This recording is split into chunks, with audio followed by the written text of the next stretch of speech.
Hello everyone, welcome to शुकोशल। आज फिर हम आपके लिए कुछ प्रीवियस ईयर क्वेश्चंस जो हैं वो लेके आए हैं। आज की इस क्लास के अंदर हम डिस्कस करेंगे हमारे जो HSC CET मेंस या अकाउंटेंट वाला जो एग्ज़ाम है, हम इसके लिए कुछ प्रीवियस ईयर पेपर्स हैं उनसे सवाल डिस्कस कर रहे हैं जो HSC के द्वारा ही कंडक्ट किए हुए हैं। ऑडिटर या अकाउंटेंट के अलग अलग जो एग्ज़ाम कंडक्ट हुए हैं उनसे कुछ इंपॉर्टेंट जो रिपीट हुए हैं सवाल उनको हम पिक कर रहे हैं और उनको डिस्कस कर रहे हैं। तो आज ये सेकंड क्लास है, इसका फर्स्ट पार्ट है। उसके अंदर हमने अप्रोक्सीमेटली 50 क्वेश्चन जो है वो डिस्कस किए थे। आज भी कुछ हम करेंगे, लेकिन 50 तो नहीं हो पाएंगे आज, बट फिर भी हम कुछ इम्पोर्टेंट सवाल जो है वो डिस्कस करेंगे और आगे भी आप अगर चाहते हैं तो हम लेके आते रहेंगे ऐसी क्लासेस, ठीक है। तो अब इन सवालों से थोड़ा आपको आइडिया हो जाएगा कि कैसे सवाल जो है वो हमारे जो कॉमर्स वाला सिलेबस है इससे बनते हैं, या अब जो पहले के एग्ज़ाम है अकाउंटेंट के उनमें पूछे गए, क्योंकि अब भी जो ज़्यादातर वैकेंसी है वो अकाउंटेंट या ऑडिटर की हैं। तो इसलिए हो सकता है कि बिल्कुल सेम एग्जैक्ट ये सवाल ना आए, बट फिर भी इन्हीं से रिलेटेड इसी तरह जो है वो सवाल फॉर्म होंगे, क्योंकि सिलेबस जो है वो लगभग सेम है, ठीक है। थोड़ा सा एक्स्ट्रा है अब की बार, बट जो काफ़ी सारे अकाउंट है, इनकम टैक्स है, इकोनॉमिक्स है, वो लगभग सेम है सिलेबस जो उन एग्ज़ाम में होता था। तो चलिए अब स्टार्ट करते हैं हमारे डिस्कशन को। सबसे पहले हमारा फर्स्ट जो सवाल है वो है, which financial statement represent the accounting equation assets is equal to liabilities plus owners equity. कि इन ऑप्शंस में से कौन सा जो स्टेटमेंट है जो रिप्रेजेंट करता है इस अकाउंटिंग इक्वेशन को। अब यहाँ पर अलग अलग स्टेटमेंट्स दे रखे हैं, income statement, statement of cash flows, balance sheet या प्रॉफिट एंड लॉस अकाउंट। तो इनमें से कौन से अकाउंट में या स्टेटमेंट के अंदर हम ये जो इक्वेशन है वो फॉलो होती है, जहाँ पे जो एसेट्स है वो इक्वल होती हैं लाइबिलिटीज प्लस जो ओनर्स की इक्विटी है, शेयर्स हैं उसके इक्वल होती है, ठीक है। यानी कि जो कैपिटल है ओनर्स की उस वो और फिर plus liabilities is equal to assets होती है। तो ऐसा कौन से स्टेटमेंट में होता है? बिल्कुल आसान सवाल है, सबको पता है कि जो बैलेंस शीट होती है वो रिप्रेजेंट करती है हमारी अकाउंटिंग इक्वेशन को, जहाँ पर हम बैलेंस शीट के अंदर दो साइड होती है, एक होती है एसेट साइड और एक होती है लाइबिलिटी साइड। लाइबिलिटी साइड ही हम कैपिटल जो है ओनर की वो भी लिखते हैं। तो यहाँ पर जो कैपिटल और लाइबिलिटीज़ हैं वो इक्वल होती हैं एसेट्स के, क्योंकि बैलेंस शीट के दोनों साइड का जो बैलेंस है वो इक्वल होता है। एक जो बैलेंस है वो रिप्रेजेंट करता है कैपिटल को और लाइबिलिटीज़ को, और एक बैलेंस रिप्रेजेंट करता है सारी एसेट्स को, करंट एसेट्स और नॉन करंट एसेट्स। तो ये जो सवाल है, ये जो इक्वेशन है वो कौन सा जो स्टेटमेंट है वो फॉलो करता है? बैलेंस शीट, ठीक है। बैलेंस, तो हमारा सी ऑप्शन राइट आंसर हो जाएगा। Next question number 2, money spent 1 lakh as a travelling expenses of the director on trips abroad for purchase of capital assets. यानी कि जो 1 लाख रुपए हमने खर्च किए कहाँ पर? ट्रैवलिंग एक्सपेंसेज पर। ट्रैवलिंग की एक्सपेंसेज किसकी? डायरेक्टर की। किस लिए गए थे वो डायरेक्टर्स ट्रैवल पे? For the purchase of capital assets. एक कैपिटल एसेट्स है उसको खरीदने के लिए एक ट्रिप पे गए थे डायरेक्टर्स, और उनकी जो ट्रैवलिंग एक्सपेंसेज है उसके लिए हमने 1 लाख रुपए खर्च किए। तो अब ये जो खर्चा है, ये जो हमने 1 लाख रुपए स्पेंड किए, ये कौन सा एक्सपेंडिचर होगा? कैपिटल एक्सपेंडिचर होगा, रिवेन्यू एक्सपेंडिचर होगा, या फिर डेफर्ड रिवेन्यू एक्सपेंडिचर होगा, या फिर मिसलेनियस एक्सपेंडिचर के अंदर इसको हम कंसिडर करेंगे। तो अब देखो यहाँ पर जो खर्चा है वो किससे रिलेटेड हुआ है? कैपिटल एसेट्स को परचेज करने से। बेसिकली आप दो एक्सपेंडिचर होते हैं, मतलब जब भी हम खर्चा करते हैं तो उसको हम दो कैटेगरीज में डिवाइड करते हैं, एक कैपिटल एक्सपेंडिचर और एक रिवेन्यू एक्सपेंडिचर। ये जो रिवेन्यू एक्सपेंडिचर है वो कौन सा एक्सपेंडिचर होता है? जो हम डेली की जो डे टू डे एक्टिविटीज़ है उनके लिए जो खर्च करते हैं वो होता है रिवेन्यू एक्सपेंडिचर। और कैपिटल एक्सपेंडिचर वो एक्सपेंडिचर जिससे हमारी कोई एसेट्स है वो क्रिएट हो रही है या हमारी लाइबिलिटीज़ हैं वो कम हो रही हैं। तो ऐसा जो एक्सपेंडिचर होता है उसको बोलते हैं कैपिटल एक्सपेंडिचर। यानी कि कैपिटल एक्सपेंडिचर वो एक्सपेंडिचर होता है जिससे हमें फ्यूचर में कुछ अर्निंग, कुछ प्रॉफिट्स होंगे, वो होता है कैपिटल एक्सपेंडिचर। तो अब यहाँ पर हम कोई कैपिटल एसेट्स जो है उसको खरीदने के लिए जो है ये खर्चा कर रहे हैं। तो अब कैपिटल जो एसेट्स है उसको खरीदने का से रिलेटेड जो खर्चा होता है उसको हम कैपिटल एक्सपेंडिचर ट्रीट करते हैं। तो अब ये जो ट्रैवलिंग एक्सपेंसेज है ये भी किसके लिए की गई है? कैपिटल एसेट्स को खरीदने के लिए, क्योंकि किस लिए गया था जो डायरेक्टर है वो ट्रिप पे? कैपिटल एसेट्स को खरीदने के लिए। तो ये जो कॉस्ट है, ये जो एक्सपेंसेस है 1,00,000 रुपीज़, इसको ये कैपिटल एसेट से रिलेटेड है, इसलिए हम इन जो एक्सपेंसेस है उनको कैपिटल एक्सपेंडिचर ट्रीट करेंगे, ठीक है, ना कि रिवेन्यू एक्सपेंडिचर। तो ए ऑप्शन हमारा राइट हो जाएगा इस पर्टिकुलर सवाल का। नेक्स्ट पे मूव करते हैं। A bank reconciliation statement is prepared to know the causes for difference between, कि जो बैंक रिकंसिलिएशन स्टेटमेंट हम बनाते हैं वो किस लिए बनाया जाता है, कि किन कजेज को जो है मतलब उसके बनाने का क्या कारण होता है। अब यहाँ पर ऑप्शन ए दे रखा है, the balance as per cash column of cash book and the passbook. अब यहाँ पे सवाल में पूछा गया है कि जो बैंक रिकंसिलिएशन स्टेटमेंट है उसको बनाने का जो कारण है वो होता है डिफरेंस फाइंड आउट करना, किन दो चीज़ों के बीच का डिफरेंस, यानी कि हम डिफरेंस फाइंड आउट करते हैं बैंक रिकंसिलिएशन स्टेटमेंट बना के। तो वो जो डिफरेंस हम देखते हैं तो वो किन का डिफरेंस देखते हैं। अब सबसे पहले यहाँ पर बैंक रिकंसिलिएशन का मतलब समझते हैं। बैंक रिकंसिलिएशन स्टेटमेंट क्या होता है, ये एक स्टेटमेंट है जो जिसके अंदर हम सारी चीज़ें रिकॉर्ड करते हैं, जो कौन सी चीज़ें, जो ट्रांजैक्शंस हमने हमारा जो बैंक अकाउंट है उसके बीच में हुई है, यानी कि हमने बैंक के अंदर क्या क्या ट्रांजैक्शन की है, जैसे बैंक में कुछ पैसे डिपॉजिट किए, पैसे निकलवाए, तो वो सारी जो एंट्रीज हैं, वो सारे जो ट्रांजैक्शन है उसके लिए हम एक स्टेटमेंट बनाते हैं, ताकि भाई वो स्टेटमेंट मतलब उसके अंदर हम सारी बैंक में हमने जो ट्रांजैक्शंस की उनका जो पूरा हिसाब है वो रख सके। तो इस बैंक रिकंसिलिएशन स्टेटमेंट में हम deposits, withdrawal, extra charges, interest, इन सारी चीज़ों से रिलेटेड जो ट्रांजैक्शंस हुए हैं उनको रिकॉर्ड करते हैं।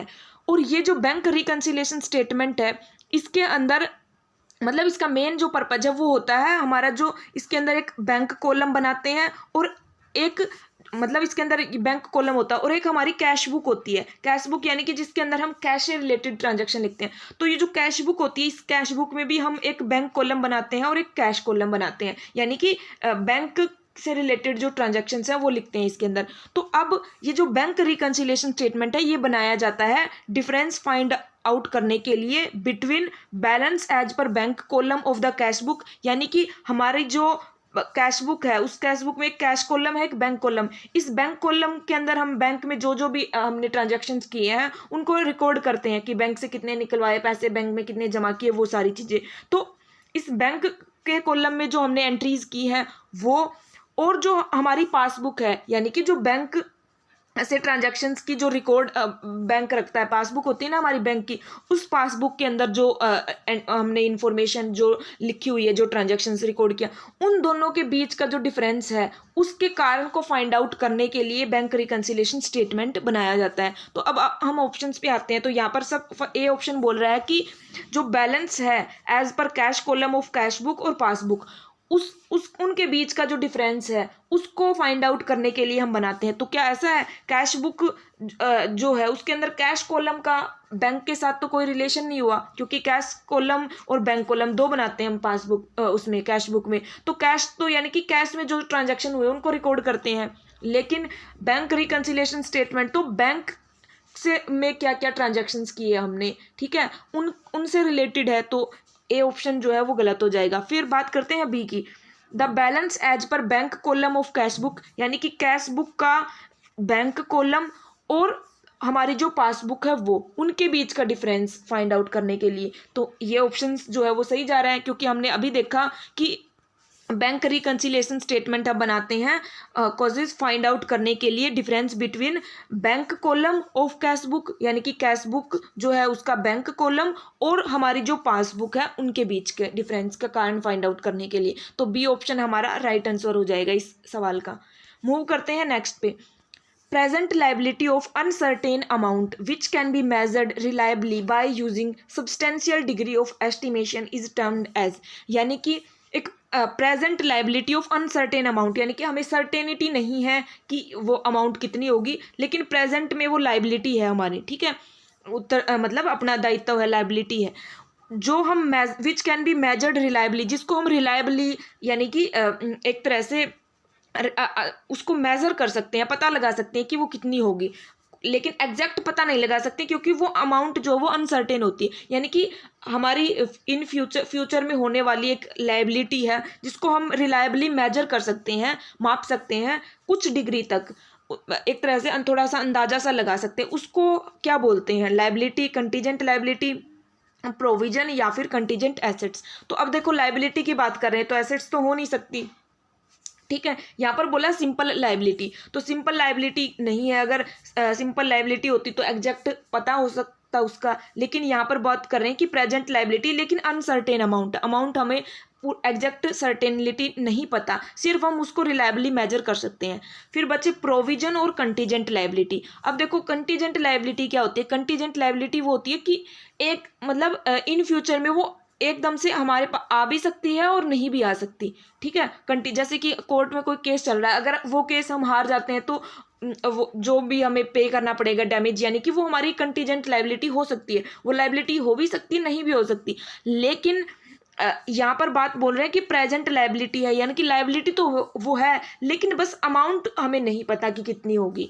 जैसे कि जो बैड डेट्स होते हैं, यानी कि हमें पता तो होता है कि कुछ जो डेटर्स है वो हमें पे नहीं करेंगे, लेकिन कितने नहीं पे करेंगे वो हमें एग्जैक्ट नहीं पता होता, तो उसके लिए हम प्रोविजन बनाते हैं, ठीक है, बनाते हैं ना, प्रोविजन फॉर बैड डेट्स। तो वो जो भी लायबिलिटी है जिनकी हमें एग्जैक्ट अमाउंट नहीं पता होती, बट पता होता है कि कुछ तो होंगी वो लायबिलिटीज़, तो उनके लिए हम प्रोविजन बनाते हैं। तो यानी कि वो जो प्रोविजन बने हुए हैं, प्रोविजन के अंदर हमने जो पैसे डाले हैं वो एक तरह से लायबिलिटी है, हमें पे करने हैं वो कहीं पर, मतलब किसी चीज़ के लिए, किसी लायबिलिटी के लिए यूज़ करने हैं। तो यहाँ पर ये जो सवाल है इसके अंदर जो पूछा गया है कि उसको किस टर्म से डिफाइन करते हैं, तो उसको हम प्रोविजन बोलते हैं, यानी कि वो लायबिलिटी जिसकी अमाउंट अनसर्टेन होती है, लेकिन हम उसको मेजर कर सकते हैं, माप सकते हैं रिलायबली, कुछ सब्सटेंशियल डिग्री ऑफ एस्टिमेशन तक, यानी कि कुछ अंदाजा जो है वो लगा सकते हैं।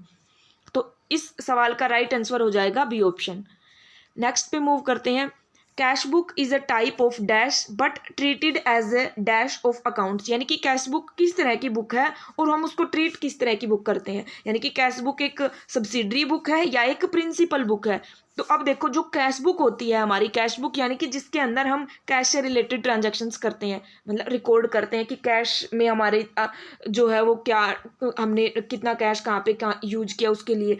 और जैसे कि उसके अंदर दो कॉलम बनाते हैं, कैश कॉलम बनता है, एक बैंक कॉलम, जिसका हमने पीछे वाले सवाल के अंदर डिस्कस भी किया था कि एक बैंक कॉलम होता है। तो ये जो हमारी कैश बुक है ये किस तरह की बुक होती है, ये कैश बुक है, होती तो है हमारी सब्सिडरी बुक, यानी कि सहायक जो बुक होती है, लेकिन हम इसको ट्रीट करते हैं प्रिंसिपल बुक, ठीक है, यानी कि मेन बुक की तरह ट्रीट करते हैं। होती तो ये सब्सिडरी बुक है, लेकिन इसको ट्रीट करते हैं हम प्रिंसिपल बुक की तरह। तो इस हिसाब से हमारा राइट आंसर हो जाएगा ए ऑप्शन।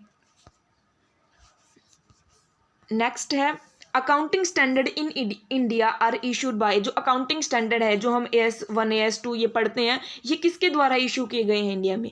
तो इनको जब हमने हमारी क्लासेस के अंदर डिस्कस किया था कि अकाउंटिंग स्टैंडर्ड है वो कब है, किसने दिए हैं, कब आए हैं, किस कमेटी ने दिए, तो मेन जो ऑर्गेनाइजेशन है या इंस्टीट्यूशन है जो इनको इशू करता है वो कौन है, वो है ICAI, Indian institute of chartered accountant, ठीक है, या institute of chartered accountants of India. Option C हमारा राइट आंसर हो जाएगा। नेक्स्ट है which of the following section deal with the qualification of auditor. अब ऑडिटर से रिलेटेड अलग अलग सेक्शंस हैं, तो जो सेक्शन क्वालिफिकेशन ऑफ ऑडिटर्स से डील करता है वो कौन सा सेक्शन है, वो सेक्शन है हमारा सेक्शन 141, ठीक है। ये सेक्शन है, ये आपको एग्जैक्ट याद रखने हैं, इनमें कुछ समझाने वाली चीज़ नहीं होती। तो ऑप्शन ए हमारा राइट आंसर हो जाएगा। Section 141 deal with qualification of auditor, यानी कि ऑडिटर्स की योग्यता से जो संबंधित सेक्शन है वो है सेक्शन 141। नेक्स्ट है which of the following cost is associated with labour turnover. Labour turnover से रिलेटेड कौन सी कॉस्ट है, कॉस्ट यानी कि जो खर्चा है होता है लेबर टर्नओवर से रिलेटेड। अब देखो प्रिवेंटिव कॉस्ट है, ट्रेनिंग कॉस्ट है, संक कॉस्ट है, या फिर प्री प्रोडक्शन कॉस्ट है। तो यहाँ पर अगर बात करें लेबर से रिलेटेड कॉस्ट, तो लेबर से रिलेटेड कौन सी कॉस्ट होगी, ऑप्शन से साफ पता चल रहा है ट्रेनिंग कॉस्ट। ट्रेनिंग हम किसको देंगे, लेबर को, वर्कर्स को ही ट्रेनिंग देंगे, तो जो ट्रेनिंग वाली जो कॉस्ट है वो है रिलेटेड लेबर टर्नओवर से, ठीक है। ऑप्शन बी हमारा राइट आंसर हो जाएगा। नेक्स्ट है unit cost information is important for making all the following marketing decision accept.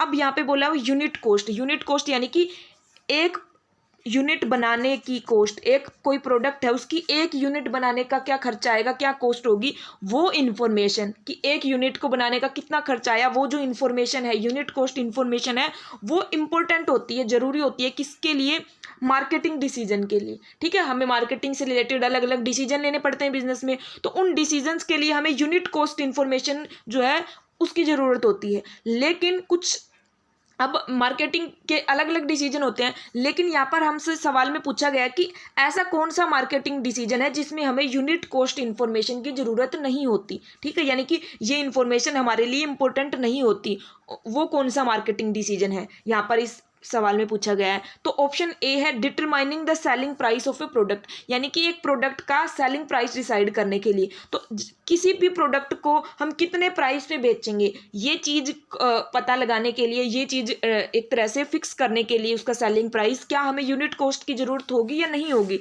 कि एक प्रोडक्ट को बनाने का खर्चा कितना आया है। जब हमें वो पता होगा तभी तो हम उसका सेलिंग प्राइस डिसाइड करेंगे, कि मान लो 4 रुपये कॉस्ट आई है एक यूनिट, एक प्रोडक्ट मतलब एक प्रोडक्ट की यूनिट को बनाने की, तो तभी हम उसका सेलिंग प्राइस डिसाइड करेंगे, उसके अंदर अपना प्रॉफिट ऐड करके कॉस्ट के अंदर, तभी हम सेलिंग प्राइस डिसाइड करेंगे। तो जब सेलिंग प्राइस डिसाइड करते हैं, डिटरमाइन करते हैं, तो हमें यूनिट कॉस्ट इन्फॉर्मेशन की ज़रूरत पड़ती है। ठीक है, नेक्स्ट है बिडिंग ऑफ कॉन्ट्रैक्ट्स, यानी कि जब कॉन्ट्रैक्ट्स हैं उनकी बिड की जाती है, यानी कि बोली लगाई जाती है कॉन्ट्रैक्ट्स की, तो वो बोली भी उसी बेसिस पे लगाई जाएगी जब हमें पता होगा कि सामान को बनाने का खर्चा, कॉस्ट जो है वो कितनी आई है। नेक्स्ट है determining the amount of profit that each product earn, कि एक प्रॉफिट के ऊपर, एक प्रोडक्ट के ऊपर हमें कितना मुनाफा हो रहा है, कितना प्रॉफिट हो रहा है, उसको पता लगाने के लिए। तो अब देखो, जब हमें कॉस्ट पता होगी तभी तो हम प्रॉफिट का पता लगाएंगे। अगर हमें किसी प्रोडक्ट के बनाने का खर्चा, कॉस्ट ही नहीं पता, तो हम उसका प्रॉफिट कैसे निकालेंगे। प्रॉफिट कैसे निकलता है कि जो कोई भी प्रोडक्ट है उसको हम बेच 100 रुपये में रहे हैं, उसको बनाने का खर्चा 80 रुपये आया है, तो जब हमें कॉस्ट पता है कि 80 रुपये आया, तभी हम प्रॉफिट निकालेंगे कि 20 रुपये का हमें प्रॉफिट हुआ। तो जब प्रॉफिट निकालना है उसके लिए भी हमें ज़रूरत पड़ती है यूनिट कॉस्ट इन्फॉर्मेशन की। नेक्स्ट है determining amount of advertising needed to promote product, कि एक प्रोडक्ट को प्रमोट करने के लिए एडवर्टाइजमेंट की कितनी अमाउंट की ज़रूरत होगी, यानी कि कितने खर्चा करना होगा हमें एडवर्टाइजमेंट पर, इस चीज़ को जानने के लिए। तो क्या इस चीज़ को जानने के लिए हमें यूनिट कॉस्ट की ज़रूरत होगी, कि एक जो प्रोडक्ट है वो 80 रुपये में बन रहा है, उसकी कॉस्ट 80 रुपये है एक यूनिट की, तो इस इंफॉर्मेशन की ज़रूरत क्या हमें उसके जो एडवर्टाइजिंग अमाउंट है उसको जानने के लिए उसकी ये जो इन्फॉर्मेशन है वो चाहिएगी।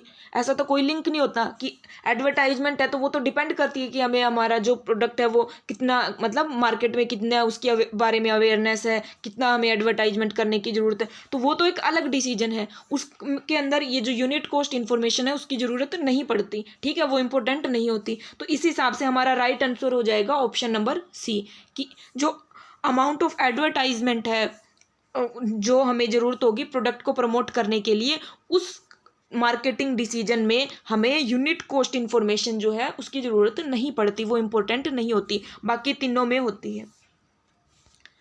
नेक्स्ट है इनकम टैक्स से रिलेटेड है ये। Income which acquire outside India from A business controlled from India is taxable in case of, यानी कि जो इनकम है वो आउटसाइड इंडिया एक्योर हुई है, यानी कि भारत से बाहर जो है वो एक्योर हुई है, लेकिन किस बिजनेस से, वो उस बिजनेस से जो कंट्रोल किया जा रहा है इंडिया के अंदर। ठीक है, business controlled from India, India से कंट्रोल्ड है बिजनेस, लेकिन जो इनकम है वो एक्योर हुई है आउटसाइड इंडिया, इंडिया से बाहर। तो अब उस केस में कब वो जो इनकम है वो टैक्सेबल होगी, यानी कि जो रेजिडेंशियल स्टेटस है उसके हिसाब से कब टैक्सेबल होगी। अगर वो पर्सन या वो बिजनेस एंटिटी रेजिडेंशियल है, या फिर नॉट ऑर्डिनरी रेजिडेंट है, या फिर दोनों के केस में रेजिडेंट, ऑर्डिनरी रेजिडेंट में भी और नॉट ऑर्डिनरी रेजिडेंट में, या फिर नॉन रेजिडेंट के केस में। तो अब देखो इसमें अलग अलग कंडीशंस हम पढ़ते हैं कि जो इनकम है वो इंडिया में ही अराइज हुई है, वो भी उस बिजनेस से जो इंडिया में ही कंट्रोल्ड है, तो वो तीनों केसेस में, यानी कि जब रेजिडेंट के केस में भी, ऑर्डिनरी रेजिडेंट के केस में भी और नॉन रेजिडेंट के केस में भी, तीनों केसेस में टैक्सेबल होती है। लेकिन वो इनकम जो इंडिया से बाहर एक्योर हुई है लेकिन बिजनेस जो है वो इंडिया के अंदर कंट्रोल्ड है, तो उस केस में वो इनकम कब टैक्सेबल होगी, ऑर्डिनरी रेजिडेंट के केस में और नॉट ऑर्डिनरी रेजिडेंट के केस में। लेकिन जो नॉन रेजिडेंट है उस केस में ये जो केस है यानी कि ये जो इनकम है वो टैक्सेबल नहीं होगी। तो यहाँ पे पूछा गया है हमसे कि किस में होगी, तो दोनों में होगी, ऑर्डिनरी रेजिडेंट में भी और नॉट ऑर्डिनरी रेजिडेंट में भी। ठीक है, इसके अलावा भी इससे आगे भी कुछ अलग अलग कंडीशन है, ये हमने जो इनकम टैक्स वाली क्लास है उसके अंदर डिटेल से करवाया हुआ है, जहाँ पे हमने रेजिडेंशियल स्टेटस का डिस्कस किया है। ठीक है, इस सवाल में पूछा था हमें कि जो बिजनेस है उसको कंट्रोल इंडिया से किया जा रहा है, लेकिन इनकम जो अक्योर है वो आउटसाइड इंडिया हुई है, तो वो टैक्सेबल होगी ऑर्डिनरी रेजिडेंट के केस में और नॉट ऑर्डिनरी रेजिडेंट के केस में। ठीक है, ऑप्शन सी हमारा राइट आंसर हो जाएगा। नेक्स्ट है national income is viewed in terms of, यानी कि नेशनल इनकम जब हम कैलकुलेट करते हैं देखते हैं तो उसमें कौन सा कैलेंडर यूज करते हैं, जनवरी से दिसंबर तक वाला, या जो फाइनेंशियल ईयर है जहाँ पर हम अप्रैल टू मार्च कंसीडर करते हैं, या यूएन ईयर, या फिर क्वार्टरली बेसिस पर। तो जब भी हम नेशनल इनकम कैलकुलेट करते हैं तो उस नेशनल इनकम को हम फाइनेंशियल ईयर यानी कि जो अप्रैल से मार्च तक का जो टाइम पीरियड है उसको कंसिडर करते हैं। इस टाइम पीरियड में हम देखते हैं कि हमारी जो नेशनल इनकम है वो कितनी रही। ठीक है, ऑप्शन बी जो है वो हमारा राइट आंसर हो जाएगा। नेक्स्ट है India's economic policy preparing for the 21st century is a book written by, ये एक बुक है, फैक्चुअल क्वेश्चन है कि ये जो बुक है वो किसके द्वारा रिटन है, किसके द्वारा लिखी गई है। तो इसका राइट आंसर हो जाएगा सी ऑप्शन, बिमल जालान। बिमल जालान जो है उन्होंने लिखी थी ये book India's economic policy preparing for the 21st century. ये आपको थोड़ा अगर आप करंट से अवेयर रहते हैं तो न्यूज़पेपर वगैरह में भी आ जाती है, या फिर आप जो कॉमर्स से रिलेटेड या इकोनॉमिक्स से रिलेटेड थोड़े करंट अफेयर्स हैं उनको भी थोड़ा सुन लेना, क्योंकि अब देख लो एग्जाम में ऐसे सवाल पूछे गए हैं कि ये जो बुक है वो किससे द्वारा लिखी गई है। वैसे अगर आपने इकोनॉमिक्स वगैरह की बुक पढ़ी हो तो उनके अंदर आ जाता है, मतलब उन बुकों में ही मिल जाता है कि ये बुक इन्होंने लिखी है। बट ये करंट से रिलेटेड थोड़ा सा टॉपिक है, करंट से भी आप इकोनॉमिक्स या और जो बिजनेस है उससे रिलेटेड थोड़े करंट अफेयर्स हैं उनके आप एक बार अगर आप मतलब टाइम मिले तो उनमें ज़रूर नज़र मार लेना एग्जाम से पहले। ठीक है, नेक्स्ट है डबल काउंटिंग मीन्स, कि जो डबल काउंटिंग है उसका क्या मतलब होता है। अब डबल काउंटिंग किस केस में पूछा है इन्होंने, यहाँ पर हम ऑप्शन पढ़ते हैं तब पता चलता है कि counting of a product at different stages of production, counting a product at first stage और last stage, counting a product more than once, misleading conclusion about size of national product. तो ये इकोनॉमिक्स से related सवाल है। यहाँ पर जब हम नेशनल इनकम कैलकुलेट करते हैं, जीडीपी कैलकुलेट करते हैं, तब वहाँ पर एक डबल काउंटिंग की प्रॉब्लम आती है। ठीक है, तो यहाँ पर पूछा है कि इस डबल काउंटिंग का मतलब क्या होता है, कि जो एक प्रोडक्ट है उसको अलग अलग स्टेज पे काउंट करना, यानी कि जैसे अब देखो कोई भी प्रोडक्ट बनता है तो उसकी अलग अलग स्टेज होती है, यानी कि मैन्युफैक्चरिंग की जो स्टेज होती है उस प्रोडक्ट के बनने की वो अलग अलग होती है। पहले एक रॉ मटेरियल होगा, फिर उससे जो है वो मतलब और प्रोसेस होकर उसका कोई और प्रोडक्ट बनेगा, फिर और प्रोसेस होकर अलग प्रोडक्ट बनेगा। तो ये जो प्रोडक्शन की अलग अलग स्टेज है, यहाँ पर हम उसकी 2 बार काउंटिंग कर लें, यानी कि सेम अमाउंट से कि दो बार काउंटिंग कर लें। मान लो कि एक जो स्टार्टिंग में आप वीट का एग्जाम्पल लेते हैं, जैसे कि वीट है, वीट की जो मान लो इसकी कॉस्ट है 100 रुपये। अब इसको प्रोसेस करके हमने आटा बनाया, तो फिर इसके अंदर मान लो 10 रुपये का और खर्चा आ गया हमें इसको आटा बनाने तक, तो ये 110 हो गया। तो अब हम नेशनल इनकम कैलकुलेट करते समय 100 को भी कैलकुलेट कर लें और 110 को भी, यानी कि 210 अगर हम कंसीडर करें कि 210 जो है वो प्रोडक्ट की जो अमाउंट के प्रोडक्ट बने हमारे, तो यहाँ पर ये जो 100 रुपये हैं ये डबल काउंटिंग होगी इनकी, यानी कि 2 बार काउंट कर लिया हमने इनको, जबकि एक्चुअल में तो इस यहाँ पर सिर्फ 10 ही ऐड हुए हैं, यानी कि हमें ऐड वाली ही अमाउंट लेनी चाहिए थी, लेकिन हमने ये जो 100 एक बार काउंट कर लिया, इनको दोबारा फिर काउंट कर लिया। ठीक है, ये होती है डबल काउंटिंग। तो यहाँ पर ए ऑप्शन बोल रहा है कि counting a product eight a different stages of production, यानी कि अलग अलग स्टेज है जो प्रोडक्शन की, वहाँ पर एक प्रोडक्ट है उसकी काउंटिंग करना, या फिर counting a product at first stage and last stage, यानी कि सिर्फ फर्स्ट स्टेज पे काउंट करना और लास्ट स्टेज पे काउंट करना प्रोडक्शन की, या फिर ए प्रोडक्ट मोर देन, यानी कि एक ही प्रोडक्ट को एक से ज़्यादा बार काउंट कर लेना, या फिर misleading conclusion about size of national product, यानी कि जो नेशनल प्रोडक्ट है उसके प्राइस के बारे में हम जो है वो गलत कंक्लूजन लगा लें वो। तो अब देखो डबल काउंटिंग का मतलब ही हमने स्टार्टिंग में बोला कि अलग अलग स्टेज पे काउंटिंग कर लेना, मतलब प्रोडक्शन की अलग अलग स्टेज है उन पे डबल काउंटिंग कर लेना। उस जो अमाउंट है उसको हमने स्टार्टिंग में 100 में भी कैलकुलेट कर लिया, फिर 110 में भी वो 100 ऐड थे और उसको भी कैलकुलेट कर लिया, तो ये होती है डबल काउंटिंग। तो इस हिसाब से हमारा ऑप्शन ए जो है वो राइट आंसर हो जाएगा, यानी कि counting a product at different stages of production. Next है debit balance in cash book means, यानी कि जो कैश बुक है उसके अंदर डेबिट बैलेंस का क्या मतलब होता है। कैश बुक होती है हमारी, अब इस कैश बुक के अंदर हमारे एक डेबिट साइड होती है और एक क्रेडिट साइड होती है। इसके अंदर हम कॉलम बनाते हैं, एक कैश का कॉलम बनता है, एक बैंक का कॉलम बनता है, ठीक है। और अब इस कैश बुक में हम जो जो भी कैश आता है या जाता है उसकी एंट्री करते हैं। तो अब देखो जो जब भी बिजनेस से कैश जाता है यानी कि हमें कहीं की पेमेंट करनी पड़ती है तो वो हम क्रेडिट साइड लिखते हैं, और जब भी कैश आता है तो वो उसको हम डेबिट साइड लिखते हैं, ठीक है। ये तो सिंपल, आपको अगर रूल पता है कि कैश जब आता है तो उसको डेबिट करते हैं और जाता है तो क्रेडिट करते हैं। तो अब अगर हमारी जो बैलेंस कैश बुक है उसके अंदर डेबिट बैलेंस शो कर रहा है, तो इस डेबिट बैलेंस का क्या मतलब है, ओवरड्राफ्ट है, ओवरड्यू बैलेंस है, क्रेडिट बैलेंस है या फेवरेबल बैलेंस है। तो ऑफकोर्स सी बात है कि जब डेबिट बैलेंस है तो यानी कि हमारे जो कैश बुक है वो फेवरेबल बैलेंस को शो कर रही है, यानी कि हमारे पास जो जितनी हमने पेमेंट की उसके कंपैरिजन में जो पैसे आए हैं वो ज़्यादा है, यानी कि हमारे पास जो कैश का बैलेंस है वो प्लस में है, तो फेवरेबल बैलेंस है। ऑप्शन सी जो है वो राइट आंसर हो जाएगा, ठीक है। नेक्स्ट है which of the following is the income effect of inferior goods. जो इंफीरियर गुड्स है उनके ऊपर इनकम इफेक्ट जो है वो कैसा होता है। अब देखो जब हम इकोनॉमिक्स में पढ़ते हैं तो अलग अलग तरह की गुड्स पढ़ते हैं, एक नॉर्मल गुड्स पढ़ते हैं, एक इंफीरियर गुड्स पढ़ते हैं, एक गिवन गुड्स हैं वो पढ़ते हैं। तो ये जो गुड्स है इन अलग अलग गुड्स हैं उनके ऊपर इनकम का, प्राइस का अलग अलग इफेक्ट होता है। तो अब अगर नॉर्मल गुड्स के केस की बात करें तो नॉर्मल गुड्स के केस में क्या होता है इनकम का इफेक्ट, कि जब इनकम बढ़ती है कंज्यूमर की तो जो हमारी नॉर्मल गुड्स हैं उनकी डिमांड बढ़ती है, ठीक है। यानी कि इनकम का और जो नॉर्मल गुड्स हैं उनका बीच का जो रिलेशन है वो कैसा होता है, पॉजिटिव होता है, ठीक है। क्यों होता है पॉजिटिव, इनकम बढ़ती है तो जो नॉर्मल गुड्स हैं उनकी डिमांड भी बढ़ती है, यानी कि दोनों सेम उसमें जा रहे हैं, डायरेक्शन में जा रहे हैं। ऐसे ही अगर इनकम कम होती है तो उन गुड्स की डिमांड भी कम हो जाती है, सेम डायरेक्शन, यानी कि उनके बीच में पॉजिटिव रिलेशन होता है।